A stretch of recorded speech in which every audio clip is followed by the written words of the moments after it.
കാസർഗോഡ് അരിവാൾ കോശരോഗ പ്രതിരോധ ബോധവൽക്കരണ പരിപാടി ആരോഗ്യവകുപ്പ് ആരംഭിച്ചു. കോടോം വേളൂർ പഞ്ചായത്തിൽ നിന്ന് രോഗനിർണയ പരിശോധനയ്ക്ക് തുടക്കം കുറിച്ചു. അരിവാൾ കോശരോഗ പ്രതിരോധവും ബോധവൽക്കരണവും ലക്ഷ്യമാക്കിയാണ് അറിയാമകറ്റാം അരിവാൾ കോശരോഗം ക്യാമ്പയിൻ സംഘടിപ്പിക്കുന്നത്.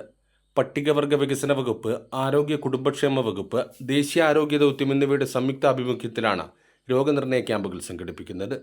കോടോം വേളൂർ പഞ്ചായത്തിലെ കോളിയാർ പട്ടികവർഗ ഉന്നതിയിൽ നിന്ന് പരിശോധനാ ക്യാമ്പിന് തുടക്കം കുറിച്ചു.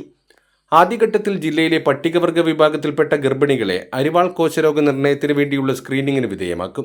അറിയാം അകറ്റാം അരിവാൾ കോശരോഗം എന്ന ആരോഗ്യവകുപ്പിൻ്റെ കീഴിലുള്ള ക്യാമ്പയിൻ കാസർഗോഡ് ജില്ലയിലും തുടക്കമായി. അരിവാൾ കോശരോഗ നിർണയവും ബോധവൽക്കരണവും ഇതിൻ്റെ ഭാഗമായി നടന്നുവരുന്നു. ഇന്ന് കോടോം വേളൂർ ട്രൈബൽ ഉന്നതിയിൽ വെച്ച് ഗർഭിണികളായ പട്ടികവർഗത്തിൽപ്പെട്ട ആൾക്കാരെ പരിശോധിക്കുകയുണ്ടായി.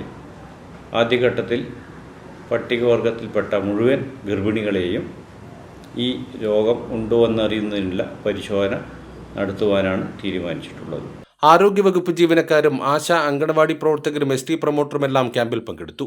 ക്യാമ്പയിനിന്റെ ഭാഗമായി പട്ടികവർഗ ഉന്നതികളിൽ വ്യത്യസ്ത തരത്തിലുള്ള ബോധവൽക്കരണ പരിപാടികൾ സംഘടിപ്പിക്കും. കൈരളി ന്യൂസ്, കാസർഗോഡ്.